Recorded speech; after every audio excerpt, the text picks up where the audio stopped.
My dear all competitive examination aspirants. ಆತ್ಮೀಯ ನನ್ನ ಎಲ್ಲ ಸ್ಪರ್ಧಾತ್ಮಕ ಮಿತ್ರರೇ, ಕತ್ತಲಲ್ಲಿ ನಡೆಯಬಹುದು, ಆದರೆ ಕನಸಿಲ್ಲದೆ ನಡೆಯಲು ಸಾಧ್ಯವಿಲ್ಲ ಎಂಬ ಮಾತಿನಂತೆ ಪ್ರತಿಯೊಬ್ಬರಿಗೂ ಕೂಡ ತಮ್ಮದೇ ಆಗಿರತಕ್ಕಂಥ ಒಂದು ಕನಸಿರ್ತದೆ. ಆತ್ಮೀಯ ಸ್ಪರ್ಧಾ ಮಿತ್ರರೇ, ಮೋಟಿವೇಶನ್ಸ್ ಕ್ಲಾಸ್ಗಳು ಎಷ್ಟೋ ಜನ ಮಾಡ್ತಾ ಹೋಗ್ತಾರೆ. ಅದಕ್ಕೆ ಮೊರೆ ಹೋಗದೆ ನಾವು ಯಾವುದರತ್ತ ಸಾಗಬೇಕಾಗಿದೆ ಅಂತಂದರೆ ಸ್ಟಡಿ ಜೊತೆ ರೀಕನೆಕ್ಟ್ ಆಗಬೇಕಾಗಿದೆ. ಕೇವಲ ನಾವು ಆ ಊಹಾಟೋಪಿನ ಮಾತುಗಳು ಅಥವಾ ಯಾವುದೇ ಒಂದು ಮೋಟಿವೇಶನ್ಸ್ ಕ್ಲಾಸ್ಗಳು, ಮೋಟಿವೇಶನ್ ಮಾತುಗಳನ್ನು ಆಲಿಸುತ್ತಾ ನಾವೇನು ಮಾಡ್ತಾ ಇದ್ವಿ, ಅಮೂಲ್ಯವಾಗಿರತಕ್ಕಂಥ ಸಮಯವನ್ನು ವ್ಯರ್ಥ ಮಾಡ್ತಾ ಇದ್ದೀವಿ. ಕೇವಲ ಸ್ಟೇಟಸಲ್ಲಿ ಮಾತ್ರ ನಾವು ಸ್ಟಡಿಯನ್ನು ಮಾಡ್ತಾ ಇದ್ದೀವಿ. ಅದನ್ನು ಹೊರತಾಗಿಸಿ ನಾವು ಇವತ್ತಿನ ದಿನ ಏನು ಮಾಡಬೇಕಾಗಿದೆ, ಶ್ರಮ ಅನ್ನುವುದು ನಿನ್ನ ಆಯುಧ ಆದರೆ ಮುಂದಿನ ದಿನಗಳಲ್ಲಿ ಗೆಲುವು ಅಂತಕ್ಕಂಥದ್ದು ನಿನ್ನ ಗುಲಾಮನ ಆಗ್ತದೆ, ನೆನಪಿರಲಿ. ಸೊ ಏನು ಸರ್, ನೀವು ಕೂಡ ಮೋಟಿವೇಟ್ ಮಾಡ್ತಾ ಇದ್ದೀರಲ್ಲ ಅಂತ, ಏನೂ ಅಲ್ಲ. ಸೊ ನಿಮ್ಮ ಅಮೂಲ್ಯವಾಗಿರತಕ್ಕಂತಹ ಸಮಯವನ್ನು ವ್ಯರ್ಥ ಮಾಡದೆ ಇವತ್ತಿನ ಕ್ಲಾಸಿನ ಮ್ಯಾಟರ್ ಬಗ್ಗೆ ಬರ್ತಾ ಇರ್ತೀನಿ. ಸೊ ಮ್ಯಾಟರ್ ಬಗ್ಗೆ ಹೇಳಲಿಕ್ಕೆ ಇಚ್ಛೆ ಪಡ್ತೀನಿ. ಏನು ಅಂತಂದರೆ, ಸೊ ಇಂಗ್ಲೀಷ್ ಲ್ಯಾಂಗ್ವೇಜ್ ಅನ್ನುವಂಥದ್ದು ಈಗಿನ ದಿನಮಾನಗಳನ್ನು ಗಮನಿಸಿ ನೋಡಿದ್ರೆ, ಅಬ್ಸರ್ವ್ ಮಾಡಿದರೆ, English language is of very importance of our future. ಈ ಭಾಷೆಯನ್ನು ನಾವೇನು ಮಾಡಬೇಕಾಗಿದೆ, ಕಲಿಬೇಕಾಗಿರ್ತಕ್ಕಂಥದ್ದು ಅನಿವಾರ್ಯತೆ ಬಂದಿದೆ. ಸೊ ಹಾಗಾದರೆ ಇಂಗ್ಲೀಷ್ ಲ್ಯಾಂಗ್ವೇಜ್ ಅನ್ನುವಂಥದ್ದು ಎಲ್ಲರೂ ಡಿಫಿಕಲ್ಟ್ ಇದೆ ಅಂತೇಳಿ ಕರಿತಾ ಹೋಗ್ತಾರೆ. English language was a very difficult language ಅಂತ. That is not a difficult language, it is also very easy language. Yes, ಅಷ್ಟೊಂದು ಈಸಿ ಆಗಿರ್ತಕ್ಕಂಥ ಒಂದು ಲ್ಯಾಂಗ್ವೇಜ್ ಅಂತಂದರೆ ಇಂಗ್ಲೀಷ್ ಲ್ಯಾಂಗ್ವೇಜ್. ಕಲಿಯಬಹುದಾ ಅನ್ನುವಂತಹ ಪ್ರಶ್ನೆ ನಿಮ್ಮಲ್ಲಿದ್ದರೆ, so definitely it possible. So ಏನಕ್ಕೋಸ್ಕರ ಈ ಮಾತನಾಡ್ತಾ ಇದ್ದೇನೆ ಅಂತಂದರೆ, nothing is impossible but everything is possible, ಹೌದಲ್ವಾ? ಸೊ ಅದಕ್ಕೋಸ್ಕರ ಹೇಳ್ತಾ ಇದ್ದೀನಿ, ನೀವು ಪ್ರಯತ್ನ ಪಟ್ಟರೆ ಇಂಗ್ಲೀಷ್ ಅನ್ನುವುದನ್ನು ಕೂಡ ಈಸಿಯಾಗಿ ನಾವೇನು ಮಾಡ್ತಾ ಬರ್ಬೋದು ಅಂತಂದರೆ ಕಲಿಬಹುದು ಅನ್ನುವಂಥದ್ದನ್ನು ನಾನು ಹೇಳ್ತಾ ಹೋಗ್ತೀನಿ. ಇವತ್ತಿನ ಕ್ಲಾಸ್ ನೀವೇನಾದರೂ ಪೂರ್ಣ ಅವಧಿಯವರೆಗೆ ನೋಡಿದ್ದೇ ಆದರೆ ಇಂಗ್ಲೀಷ್ನೂ ಕೂಡ ಇಷ್ಟು ಈಸಿಯಾಗಿ ನಾವು ಕಲಿಬಹುದು ಅನ್ನುವಂಥ ಮೈಂಡ್ಸೆಟ್ ನಿಮ್ಮಲ್ಲಿಯೂ ಕೂಡ ಬರ್ತದೆ. ಇಂತಹ ವಿಡಿಯೋಗಳನ್ನು ಮಿಸ್ ಮಾಡಬೇಡಿ. ಯಾರಾದರೂ ಮೊದಲೇ ಬಾರಿಗೆ ನನ್ನ ಚಾನಲನ್ನು ನೋಡ್ತಾ ಇದ್ದರೆ, ಗುಗ್ರಿಫೈ ಇಂಗ್ಲೀಷ್ ಎಜುಕೇಟರ್ ಅನ್ನುವಂತಹ ಯೂಟ್ಯೂಬ್ ಚಾನಲ್ ಇದೆಯಲ್ಲ, ಇದಕ್ಕೆ ಸಬ್ಸ್ಕ್ರೈಬ್ ಮಾಡಿಕೊಡ್ರಿ. ಬೆಲ್ ಐಕನನ್ನು ಕ್ಲಿಕ್ ಮಾಡೋದ್ರ ಮುಖಾಂತರ ನನಗೆ ಸಪೋರ್ಟನ್ನು ನೀಡ್ತಾ ಬನ್ನಿ. ಏನಕ್ಕೋಸ್ಕರ ಅಂತಂದರೆ, ನೀವು ಸಪೋರ್ಟ್ ಮಾಡ್ತಾ ಇದ್ದರೆ ನಾನು ಇನ್ನೂ ಹೆಚ್ಚಿನ ವಿಡಿಯೋಗಳನ್ನು ಬೇರೆ ಬೇರೆ ರೀತಿ ಒಳಗೆ ಮಾಡಲಿಕ್ಕೆ ಇಚ್ಛೆಯನ್ನು ಪಡ್ತಾ ಇದ್ದೀನಿ. ಸೊ ಅದರೊಂದಿಗೆ ನಾನು ಕಡಿಮೆ ಅವಧಿ ಒಳಗೆ ಹೆಚ್ಚಿನ ವಿಷಯ ವಸ್ತುಗಳನ್ನು ತಿಳಿಸೋಕ್ಕೆ ಒಂದು ಪ್ರಯತ್ನವನ್ನು ಪಡ್ತಾ ಹೋಗ್ತೀನಿ. ಏನಕ್ಕೋಸ್ಕರ ಅಂತಂದರೆ, ಈ ವಿಡಿಯೋ ಬಂದುಬಿಟ್ಟು ಎಲ್ಲ ಏನು ಕಾಂಪಿಟೇಟಿವ್ ಎಕ್ಸಾಮ್ ಓದ್ತಕ್ಕಂಥವ್ರಾಗಿರ್ಬೋದು, ಏನು ಹಳ್ಳಿ ಕಲಿತಕ್ಕಂತಹ ಮಕ್ಕಳಾಗಿರ್ಬೋದು, ಇನ್ನು ಹೈಸ್ಕೂಲ್ ವಿದ್ಯಾರ್ಥಿಗಳಾಗಿರ್ಬೋದು, PU ಓದ್ತಕ್ಕಂಥ ವಿದ್ಯಾರ್ಥಿಗಳಾಗಿರ್ಬೋದು, ಎನಿ ಡಿಗ್ರಿ, ಸೊ ಎನಿ ಎಜುಕೇಷನಲ್ಲಿ ಸ್ಟಡಿ ಮಾಡ್ತಕ್ಕಂತಹ ಒಂದು ವಿದ್ಯಾರ್ಥಿಗಳಿಗೆ ಇದು ಹೆಲ್ಪ್ ಆಗ್ತದೆ ಅನ್ನುವಂತಹ ಒಂದು ಪ್ರಯತ್ನವನ್ನು ಪಡ್ತಾ ಇದ್ದೀನಿ. ಏನು ಅಂತಂದರೆ, ಇಂಗ್ಲೀಷ್ ಲ್ಯಾಂಗ್ವೇಜ್ ಅನ್ನುವಂಥದ್ದು ಸ್ಟೋರಿ ಮುಖಾಂತರ ನಾವು ಏನು ಮಾಡ್ಬೋದು ಅಂತಂದರೆ ಇದನ್ನು ಕಲಿಬೋದು. ಸೊ ಈಗ ತಾನೇ ಅನೌನ್ಸ್ಮೆಂಟ್ ಆಗ್ತಾ ಇದೆ, ಏನು ಕರ್ನಾಟಕ ಗೌರ್ಮೆಂಟ್ದವರು ಕೂಡ ಏನು ಮಾಡ್ತಾ ಇದ್ದಾರೆ, ಕೆಲವೊಂದಿಷ್ಟು ಪೋಸ್ಟ್ಗಳನ್ನು ಕಾಲ್ಪರ್ ಮಾಡ್ತಾ ಇದ್ದಾರೆ. ಪ್ರಾಥಮಿಕ ಶಾಲಾ ಶಿಕ್ಷಕರ ನೋಟಿಫಿಕೇಶನ್ ಆಗ್ತದೆ, ಅದರ ಜೊತೆಗೆ ಹೈಸ್ಕೂಲ್ ಏನು ಪ್ರೌಢ ಹಂತದ ಶಾಲಾ ಶಿಕ್ಷಕರ ನೋಟಿಫಿಕೇಶನ್ ಕೂಡ ಆಗ್ತದೆ. ಅದರ ಜೊತೆಗೆ ಕೆಲವೊಂದಿಷ್ಟು SDA FDA ಪೋಸ್ಟ್ಗಳನ್ನು ಆಗ್ತವೆ. ಅದರ ಜೊತೆಗೆ ಎಕ್ಸೈಸ್ ಸಬ್ ಇನ್ಸ್ಪೆಕ್ಟರ್ ಕೂಡ ಕಾಲಾಗ್ತಾ ಇದ್ದಾವೆ. ಈ ಎಲ್ಲ ಎಕ್ಸಾಮಿನೇಷನ್ಗಳನ್ನು ಅಬ್ಸರ್ವ್ ಮಾಡಿ ನೋಡಿದ್ರೆ ನಮಗೆ ಅದರಲ್ಲಿ ಒಂದು ಟಾಪಿಕನ್ನಾಗಿ ಕಾಣುವಂಥ ಒಂದು ಮ್ಯಾಟರ್ ಅಂತಂದರೆ, ಒಂದು ಲ್ಯಾಂಗ್ವೇಜ್ ಅಂತಂದರೆ ಇಂಗ್ಲೀಷ್ ಲ್ಯಾಂಗ್ವೇಜ್. ಎಲ್ಲರಿಗೂ ಕೂಡ ಇದು ಡಿಫಿಕಲ್ಟ್ ಆಗ್ತದೆ, ಆದರೆ ಡಿಫಿಕಲ್ಟ್ ಲ್ಯಾಂಗ್ವೇಜ್ ಅಲ್ಲ ಇದೊಂದು. So it is also easy language ಅಂತ ಹೇಳಿದ್ದೀನಿ. ಸೊ ಅದಕ್ಕೋಸ್ಕರ ಇದೊಂದು ಸುಲಭವಾಗಿರತಕ್ಕಂತಹ ಒಂದು ಲ್ಯಾಂಗ್ವೇಜ್ ಆಗಿದೆ. ಇನ್ನು ಸ್ಟೆಪ್ ಬೈ ಸ್ಟೆಪ್ ನಾನೇನು ಮಾಡ್ತಾ ಹೋಗ್ತೀನಿ, ಡೇ ಬೈ ಡೇ ಏನಾಗ್ತೀನಿ, ಒಂದೊಂದು ಮ್ಯಾಟರ್ ಬಗ್ಗೆ ಡಿಸ್ಕಸ್ ಮಾಡ್ತಾ ಹೋಗ್ತೀನಿ. ಎಸ್, ಇವತ್ತಿನ ಕ್ಲಾಸ್ ಒಳಗೆ ನಾವು ಇಂಗ್ಲೀಷನ್ನು ಕಲಿಬೇಕಾದ್ರೆ ಮಸ್ಟ್ ಆ್ಯಂಡ್ ಶುಡ್ ಏನನ್ನು ಕಲಿಬೇಕು ಅನ್ನೋದ್ರ ಬಗ್ಗೆ ಹೇಳ್ತಾ ಹೋಗ್ತೀನಿ. ಅಂತಂದರೆ, ಇವತ್ತಿನ ದಿನ ನಾವು ಇಂಗ್ಲೀಷನ್ನು ಕಲಿಬೇಕನ್ನುವಂಥ ಮೈಂಡ್ಸೆಟ್ ನಿಮ್ಮಲ್ಲಿದ್ದರೆ, ಫಸ್ಟ್ ಆಫ್ ಆಲ್ ನೀವು ಏನು ಕಲಿಬೇಕು ಅಂತಂದರೆ ಅದರಲ್ಲಿರ್ತಕ್ಕಂತಹ ಟೆನ್ಸಸ್ಸನ್ನು ಕಲಿಬೇಕಾಗ್ತದೆ. ಹಾಗಾದರೆ ಟೆನ್ಸ್ ಅಂದರೆ ಗೊತ್ತಿಲ್ಲ ನಮಗೆ, ಅದರಲ್ಲಿ ಎಷ್ಟು ಪಾರ್ಟ್ಸ್ಗಳದವ ಗೊತ್ತಿಲ್ಲ. ಸೊ ಯಾವ ರೀತಿ ನಾವು ಸೆಂಟೆನ್ಸ್ ಮಾಡೋದು ಗೊತ್ತಿಲ್ಲ ಅನ್ನೋರೆಲ್ಲ ಏನು ಮಾಡ್ತಾ ಹೋಗಿ ಈ ಕ್ಲಾಸ್ಗಳನ್ನು ತಪ್ಪದೆ ನೋಡ್ತಾ ಬನ್ನಿ. ಕೆಲವೊಂದು ವಿಡಿಯೋಗಳನ್ನು ಏನು ಮಾಡಿ ನಾನು ಯೂಟ್ಯೂಬ್ಗೆ ಅಪ್ಲೋಡ್ ಮಾಡ್ತಾ ಇರ್ತೀನಲ್ಲ, ಒಂದೊಂದು ಟಾಪಿಕ್ ಬಗ್ಗೆ ಹಾಕ್ತೀನಿ ನಿಮ್ಮ ಮುಂದೆ. ಲೆಂದಿಯಾಗಿರ್ತಕ್ಕಂಥ ವಿಡಿಯೋ ಹಾಕೋದಿಲ್ಲ, ಕಡಿಮೆ ಸಮಯದೊಳಗೆ ಸಂಪೂರ್ಣವಾಗಿರ್ತಕ್ಕಂತಹ ಒಂದೊಂದು ಟಾಪಿಕ್ ಬಗ್ಗೆ ಸಂಪೂರ್ಣವಾಗಿರ್ತಕ್ಕಂಥ ಒಂದು ಮಾಹಿತಿಯನ್ನು, ಇನ್ಫಾರ್ಮೇಷನನ್ನು ಶೇರ್ ಮಾಡತಕ್ಕ ಪ್ರಯತ್ನವನ್ನು ಪಡ್ತಾ ಹೋಗ್ತೀನಿ. ಬನ್ನಿ, ಹಾಗಾದರೆ ನಿಮ್ಮ ಅಮೂಲ್ಯವಾಗಿರ್ತಕ್ಕಂತಹ ಒಂದು ಸಮಯವನ್ನು ವ್ಯರ್ಥ ಮಾಡದೆ ಇವತ್ತಿನ ಕ್ಲಾಸ್ ಒಳಗೆ ನಾವು ಏನು ಕಲಿತಾ ಹೋಗೋಣ, ಟೆನ್ಸಸ್ ಬಗ್ಗೆ. ಟೆನ್ಸ್ ಅಂದರೆ ಏನು, ಸೊ ಗೊತ್ತಿಲ್ಲ ಅಂತ ಅಂದ್ಕೊಳ್ಳೋಣ. ಹಾಗಾದರೆ ಒಂದು ಸ್ಟೋರಿ ಹೇಳ್ತಾ ಹೋಗ್ತೀನಿ, ಅದನ್ನು ನೆನಪಲ್ಲಿ ಇಟ್ಕೊಳ್ತಾ ಹೋಗ್ರಿ. ಆ ಸ್ಟೋರಿ ನಿಮ್ಮ ನೆನಪಲ್ಲಿದ್ದರೆ ಯಾವತ್ತೂ ನೀವು ಟೆನ್ಸಸ್ ಅನ್ನುವಂಥದ್ದು ಮರೆಯೋಕ್ಕಾಗೋದೇ ಇಲ್ಲ. ಅದರ ಜೊತೆಗೆ ನಿಮ್ಮ ಮನೇಲಿ ಏನಾದರೂ ಸಣ್ಣ ಮಕ್ಕಳಿದ್ರೆ ಈ ಕಥೆಯನ್ನು ಹೇಳೋದ್ರ ಮುಖಾಂತರ ಅವರಿಗೆ ಇಂಗ್ಲೀಷ್ ಟೆನ್ಸನ್ನು ಕಲಿಸ್ಕೊಡ್ಲಿಕ್ಕೆ ನಿಮಗೂ ಕೂಡ ಈ ವಿಡಿಯೋ ಹೆಲ್ಪ್ ಆಗ್ತದೆ. ಇದು ಒಂದೇ ಅಲ್ಲ, ಪ್ರತಿಯೊಂದು ಟಾಪಿಕ್ಕು ಕೂಡ ಏನು ಮಾಡ್ತಾ ಹೋಗ್ತೀನಿ, ಪ್ರತಿಯೊಂದು ಟಾಪಿಕ್ನು ಕೂಡ ಒಂದು ಸ್ಟೋರಿ ಮುಖಾಂತರ ನಿಮ್ಮ ಮುಂದೆ ಇಡಲಿಕ್ಕೆ ಪ್ರಯತ್ನವನ್ನು ಪಡ್ತಾ ಹೋಗ್ತೀನಿ. ಎಸ್, ಅದರೊಂದಿಗೆ ಇದೇನಾದರೂ ವಿಡಿಯೋ ನೋಡಿದ್ದು ನಿಮಗೆ ಹೆಲ್ಪ್ ಆಗಿತ್ತು ಅಂತಂದರೆ ಎಲ್ಲರೂ ಲೈಕ್ ಬಟನನ್ನು ಒತ್ತುವುದರ ಮುಖಾಂತರ ಒಂದು ಕಮೆಂಟ್ ಮಾಡೋದನ್ನು ಮರಿಬೇಡ್ರಿ. ಏನಕ್ಕೋಸ್ಕರ ಅಂತಂದರೆ ನಿಮ್ಗೆಲ್ಲರಿಗೂ ಈ ವಿಡಿಯೋ ಲೈಕ್ ಆಗಿದೆ, ನಿಮ್ಗೆ ಏನೋ ಒಂದು ಕಾನ್ಸೆಪ್ಟ್ ತಿಳಿಸ್ಕೊಟ್ಟಿನಿ ಅನ್ನುವಂತಹ ಮಾಹಿತಿ ನಿಮ್ಗೆ ಅನಿಸಿದ್ರೆ ಕಮೆಂಟ್ ಮಾಡಿದ್ರಿ ಅಂತಂದರೆ ನನಗೂ ಮುಂದಿನ ನೆಕ್ಸ್ಟ್ ವಿಡಿಯೋ ಮಾಡಲಿಕ್ಕೆ ಸ್ವಲ್ಪ ಪುಷ್ಟಿ ಕೊಟ್ಟಾಗ್ತದೆ, ಇನ್ನು ಪ್ರೋತ್ಸಾಹ ಸಪೋರ್ಟ್ ಮಾಡ್ದಂಗೆ ಆಗ್ತದೆ ಅನ್ನುವಂಥ ಮಾತನ್ನು ಹೇಳ್ತಾ ಒಂದು ಸ್ಟೋರಿ ಹೇಳ್ತಾ ಹೋಗ್ತೀನಿ, ನೆನಪಲ್ಲಿ ಇಟ್ಕೊಳ್ರಿ. ಟೆನ್ಸ್ ಅನ್ನುವಂಥದ್ದು ಒಂದು ಕುಟುಂಬ, ಒಂದು ಫ್ಯಾಮಿಲಿ ಅಂತೇಳಿ ಕರಿತೀವಿ ನಾವು. ಈ ಸದ್ಯಕ್ಕೆ ಫಾರ್ ಎಕ್ಸಾಂಪಲ್ ನಮ್ಮದು ಒಂದು ಕುಟುಂಬ ಇರುತ್ತಲ್ಲ, ಅದಕ್ಕೊಂದು ಸರ್ನೇಮ್ ಅಂತ ಇರುತ್ತಲ್ಲ, ಹಾಗೆ ಟೆನ್ಸ್ ಅನ್ನುವಂಥದ್ದು ಒಂದು ಕುಟುಂಬ. ಈ ಕುಟುಂಬದೊಳಗೆ ಇಬ್ಬರು ದಂಪತಿಗಳದಾರ ಸ್ನೇಹಿತರೆ. ದಂಪತಿಗಳು ಅಂತಂದರೆ ಆ ಕುಟುಂಬದೊಳಗೆ ಒಬ್ಬ ಗಂಡ ಒಬ್ಬ ಹೆಂಡತಿ ಅಂತ ಹೇಳಿದಂಗೆ, ಹೌದಲ್ಲ? ಹಾಗೆ ಇಬ್ಬರು ದಂಪತಿಗಳಿದ್ದಾರೆ. ಆ ದಂಪತಿಗಳು ಯಾರು ಅಂತಂದರೆ ಟೈಮ್ ಅನ್ನುವಂತಹ ಗಂಡ, ಆ್ಯಕ್ಷನ್ ಅನ್ನುವಂತಹ ಹೆಂಡತಿ. ನೋಡ್ರಿ ಎಷ್ಟು ಚೆನ್ನಾಗಿದೆ ಕತೆ ಅಂತಂದರೆ, ಟೈಮ್ ಅನ್ನುವಂತಹ ಗಂಡ, ಆ್ಯಕ್ಷನ್ ಅನ್ನುವಂತಹ ಹೆಂಡತಿ ಅದಾಳೆ. ಇವರಿಬ್ಬರ ಬಗ್ಗೆ ಈ ಟೆನ್ಸ್ ಅನ್ನುವಂಥ ಕುಟುಂಬ ಇತ್ತಲ್ಲ ಯಾವಾಗಲೂ ಶೋ ಕೊಡ್ತಾ ಇತ್ತು. ಯಾರ ಬಗ್ಗೆ ಹೇಳ್ರಿ? ಆ ದಂಪತಿಗಳ ಬಗ್ಗೆ. ದಂಪತಿಗಳು ಯಾರು? ಟೈಮ್ ಆ್ಯಂಡ್ ಆ್ಯಕ್ಷನ್ ಅನ್ನುವಂಥವ್ರು ಇವರು ದಂಪತಿಗಳು. ಇವ್ರ ಬಗ್ಗೆ ಏನು ಮಾಡ್ತಾ ಇತ್ತು? ಶೋ ಕೊಡ್ತಾ ಇತ್ತು. ಯಾರಾದರೂ ನಿಮಗೆ ಇಂಗ್ಲೀಷ್ನಲ್ಲಿ ಪ್ರಶ್ನೆ ಮಾಡ್ತಾರೆ ಸ್ನೇಹಿತರೆ, ಏನಂತಂದರೆ ವಾಟ್ ಈಸ್ ಟೆನ್ಸ್ ಅಂತ ಕೇಳ್ಬೋದು. ಅವಾಗ ನೀವು ಈಸಿಯಾಗಿ ಆನ್ಸರ್ ಮಾಡಿಬಿಡ್ಬೋದು, ಟೆನ್ಸ್ ಈಸ್ ಶೋ ದ್ಯಾಟ್. ಯಾಕಂದರೆ ಶೋ ಕೊಡ್ತಾ ಇತ್ತಲ್ಲ, ಟೆನ್ಸ್ ಅನ್ನುವಂಥ ಶೋ ಕೊಡ್ತಾ ಇದೆಯಲ್ಲ, ಅದಕ್ಕೋಸ್ಕರ ಟೆನ್ಸ್ ಈಸ್ ಶೋ ದ್ಯಾಟ್. ಯಾರ ಬಗ್ಗೆ ಶೋ ಕೊಡ್ತಾ ಇತ್ತು? ಟೈಮ್ ಆ್ಯಂಡ್ ಆ್ಯಕ್ಷನ್ ಅಲ್ಲ, yes show that time and action that is call that tense ಅಂತ ಹೇಳಿದ್ರೆ ಮುಗಿದೋಗ್ಬಿಡ್ತು. ಈಸಿಯಾಗಿ ಟೆನ್ಸ್ ಅಂದ್ರೆ ಏನು ಗೊತ್ತಾಯ್ತಲ್ಲ? ಏನಿಲ್ಲ, ಟೆನ್ಸ್ ಅನ್ನೋದು ಏನು ಮಾಡ್ತಾ ಇರ್ತದೆ? ಶೋ ಕೊಡ್ತದೆ. ಯಾರ ಬಗ್ಗೆ? ಟೈಮ್ ಆ್ಯಂಡ್ ಆ್ಯಕ್ಷನ್ ಅನ್ನೋಂಥದ್ರ ಬಗ್ಗೆ ಶೋ ಕೊಡ್ತಾ ಹೋಗ್ತದೆ. ಅದಕ್ಕೋಸ್ಕರ ಅಲ್ಲಿ tense is show that time and action that is call that tense ಅಂತ ಹೇಳ್ಬಿಡ್ಬೋದು. ಹಾಗಾದರೆ ಈ ಟೈಮ್ ಆ್ಯಂಡ್ ಆ್ಯಕ್ಷನ್ ಅನ್ನುವಂಥ ಇಬ್ಬರು ಗಂಡ ಹೆಂಡ್ತಿ ಇದಾರಲ್ಲ, ಇವರು ಟೋಟಲಿ ಎಷ್ಟು ಎಕರೆ ಆಸ್ತಿನ ಗಳಿಸಿಟ್ಟಿದ್ರು ಗೊತ್ತಾ ನಿಮಗೆ? 12 ಎಕರೆ ಆಸ್ತಿನ ಗಳಿಸಿಟ್ಟಿದ್ರು. ಎಷ್ಟು? 12 ಎಕರೆ ಆಸ್ತಿಗಳನ್ನು ಇವರು ಮಾಡಿಟ್ಟಿದ್ರು.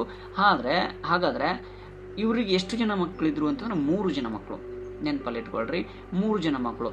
ಮೊದಲನೇ ಮಗನ ಹೆಸರು ಪ್ರೆಸೆಂಟ್, ಸೆಕೆಂಡ್ನೇ ಮಗನ ಹೆಸರು ಪಾಸ್ಟ್, ಥರ್ಡ್ ಮಗುವಿನ ಹೆಸರು ಫ್ಯೂಚರ್, ಹೀಗೆ ಹೆಸರಿಟ್ಟಿದ್ರು. ಈ 3 ಮಕ್ಕಳಿಗೆ ಅವರು ಆಸ್ತಿನ ಭಾಗ ಮಾಡಬೇಕಾಗಿದೆ. ಈಗ ಅವ್ರ ಆಸ್ತಿ ಎಷ್ಟಿತ್ತು? ಟೋಟಲಿ 12 ಎಕರೆಸ್ ಇತ್ತು.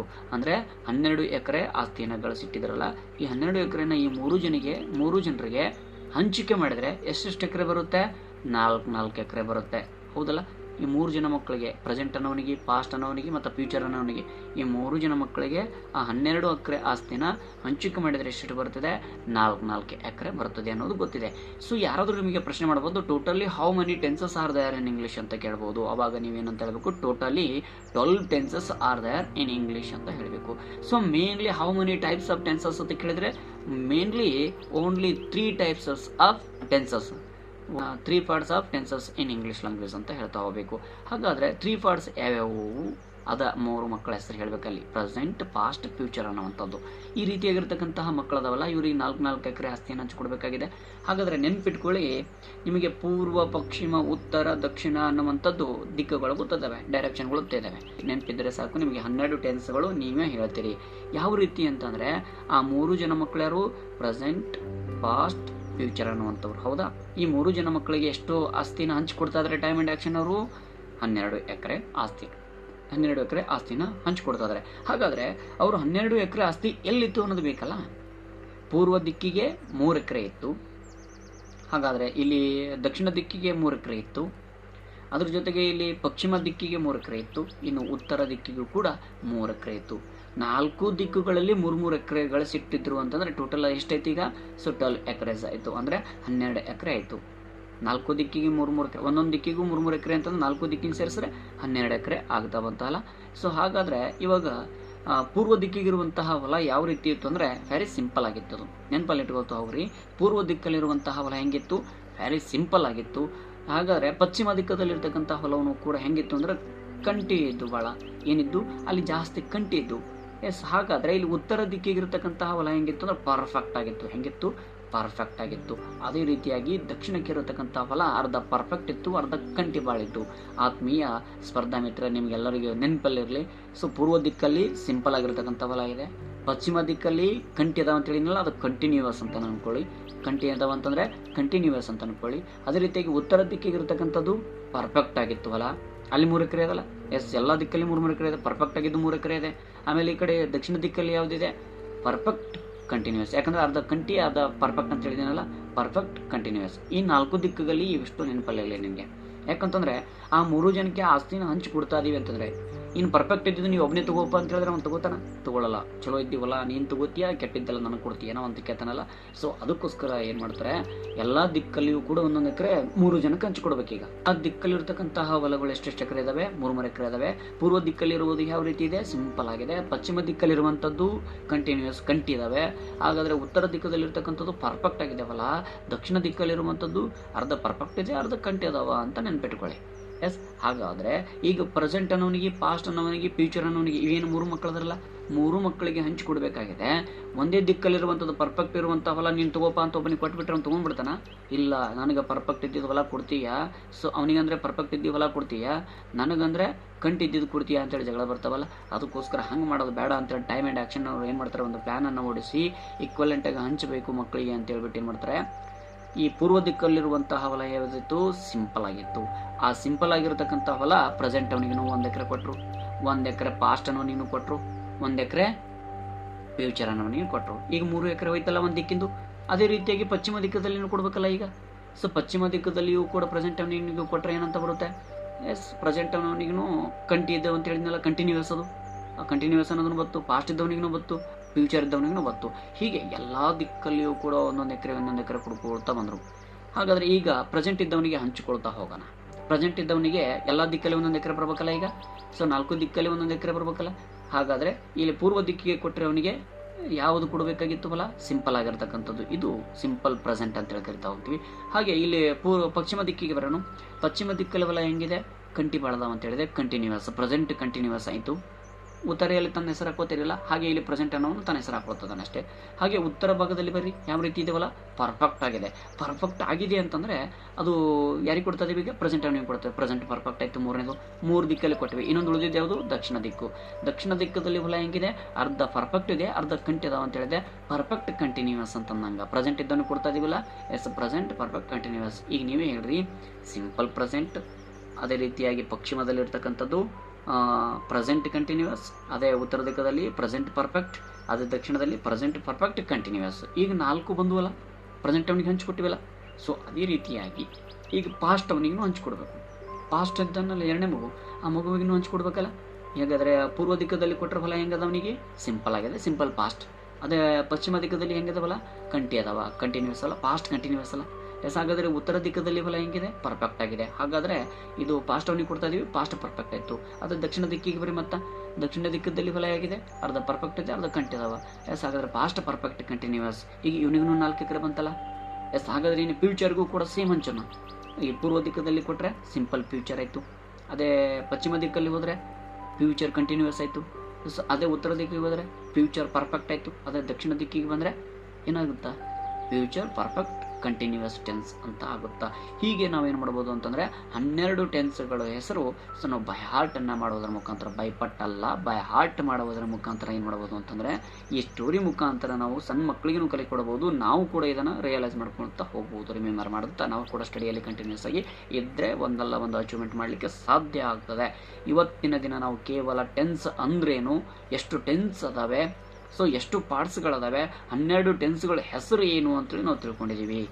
ಅದರ ಜೊತೆಗೆ ನಾವು ಏನು ಮಾಡ್ತಾ ಹೋಗೋಣ ಅಂತಂದರೆ, ಇದರಲ್ಲಿ ಕೆಲವೊಂದಿಷ್ಟು ಹೆಲ್ಪಿಂಗ್ ವರ್ಬ್ಸ್ಗಳು ಬರ್ತವೆ.